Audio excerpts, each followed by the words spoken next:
So I want to talk a little bit about uh, basics and fundamentals. Basics and fundamentals. When we sometimes when you hear about um, certain athletes, could be basketball, track, gymnastics, ping pong, dancing, and and you do it for a long time, and you have people that are in already professional level, and sometimes people that are in a certain rut or in a certain they're just not executing and performing well, and teachers and coaches, they have a sit down and they talk, and a lot of times what they say, we got to get back to the basics.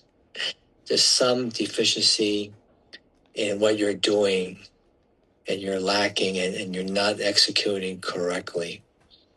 Well, the same thing plays out also for Tai Chi. Um, Sometimes you ask people, how long you been doing Tai Chi? About 25, 30 years. And then how long you been doing push hands? About the same time. And then when you engage with them, wow, they're really, there's a lot of force there. There's a lot of aggression. And I said, I practice song push hands. I practice very gentle and non-aggressive push hands. But then they seem to cannot be soft.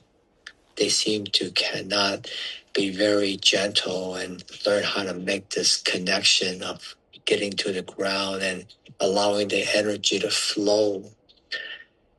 And then, and if you have a heart-to-heart talk with this person, they will say, well, my teacher just told me to be relaxing and trying to find their center, but they don't go into a lot of the details of what I'm trying to share with you here about how to do it in a certain way to get to its essence.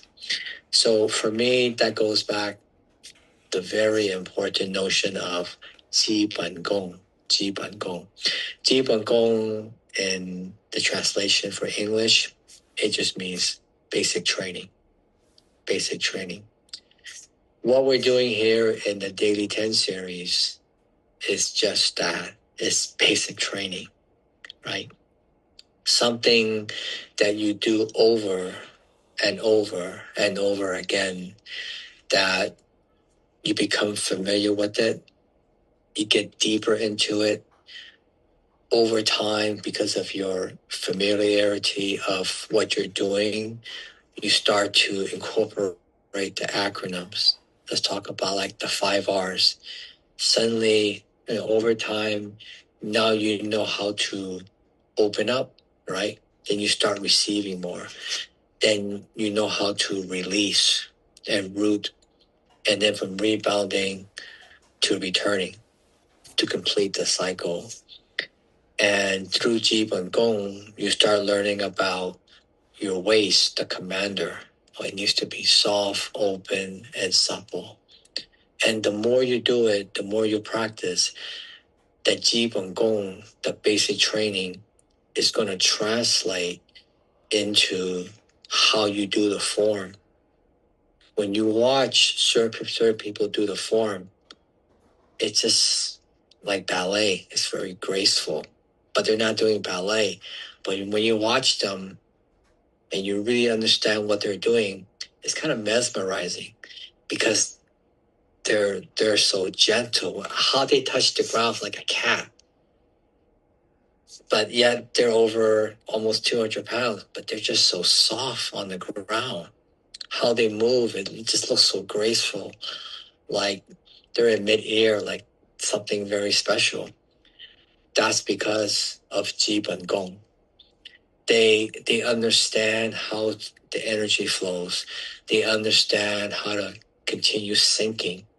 They understand how to connect when whether they're doing solo training with the ground or when they're doing two-person verification drill, because they've learned to develop that basic training where now they understand how to recognize the different energies. Okay, like Peng Lu Ji An.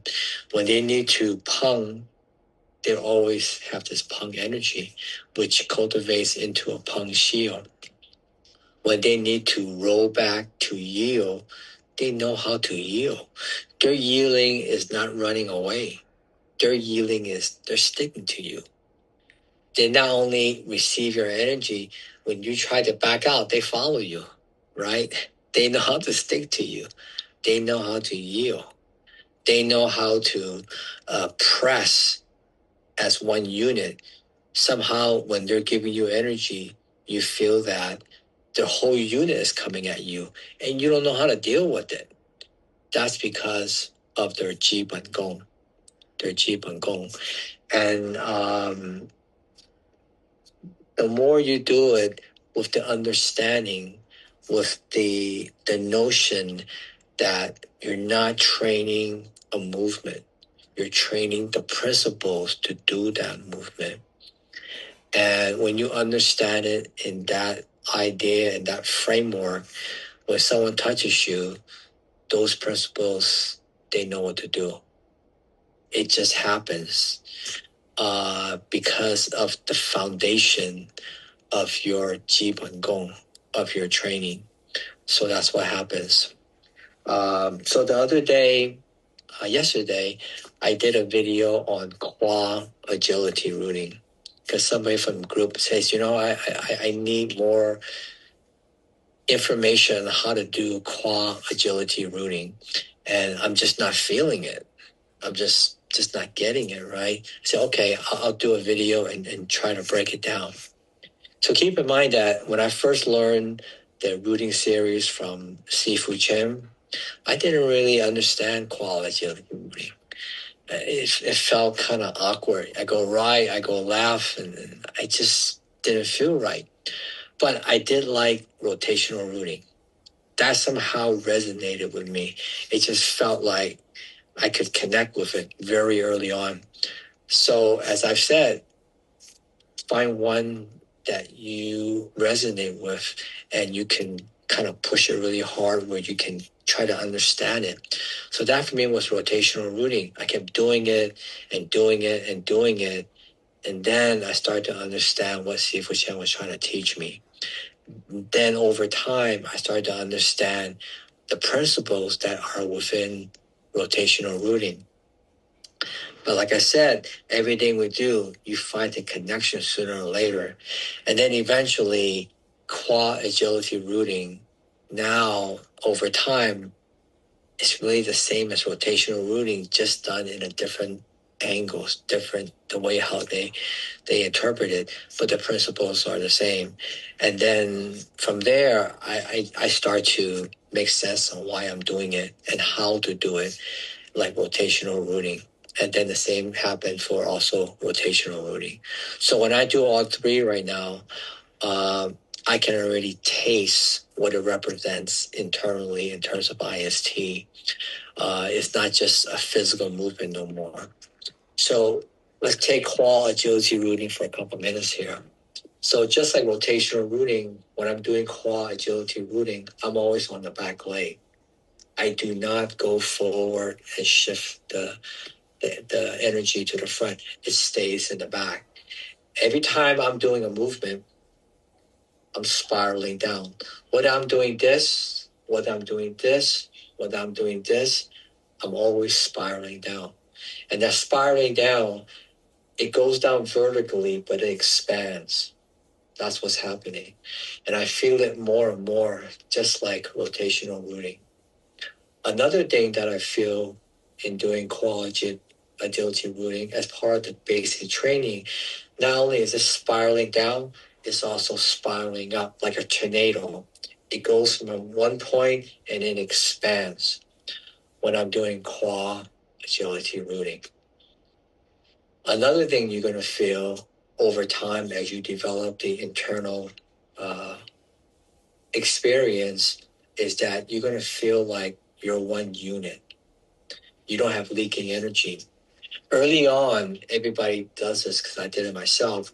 When I do this, energy is already going that way because I'm doing it independently of the whole unit. I'm just bringing it up. And when I do this, it also becomes an independent action, and I'm leaking energy that way. See? So early on, those things are going to happen. And then I also feel my back leg getting tired because I don't know how to release yet. So as a result, it's not that comfortable in the beginning. There's a lot of things going on. But like with everything over time, you do it with the trust. You take a leap of faith. You're thinking about how the teacher is sharing it with you. And then slowly but surely over the course of time, you start to feel and you reap the benefits of you feel you're more connected to the ground. You feel that you made energy is going through the bubbling well. You feel your center remains in the center. It just feels more and more right because you're not fatigued. That's one characteristics and feedback that you have for yourself. Early on, when I'm teaching rooting series, oh, my legs are tired. Can we switch? I still hear that today even because energy is still getting stuck in the back leg. But once you start to do it with the IST applications, you won't feel that tired anymore because you're constantly releasing. You're constantly doing the 5 R's, right? You're always open. You're constantly releasing. You're rooting into the internal space because of the pung.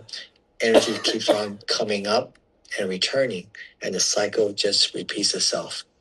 And once you understand it in a drill, then you start to do it in two-person verification drills. Everything we do, you'll find a lot of similarities.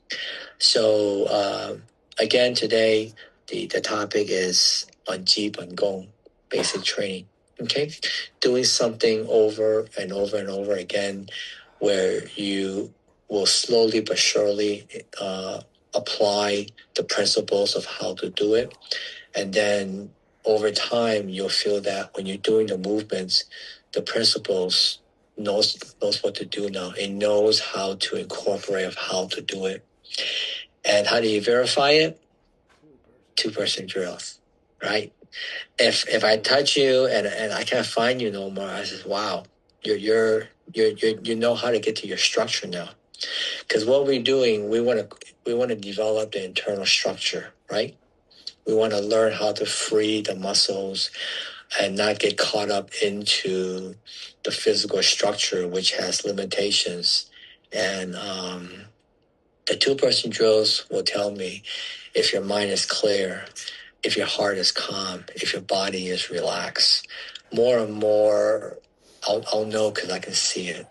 You know, you're just very calm in both inside and outside, because one of the 10 principles that at least Yang Chenfu, the grandson of the founder of Yang Style Tai Chi, Yang Luchen, talks about the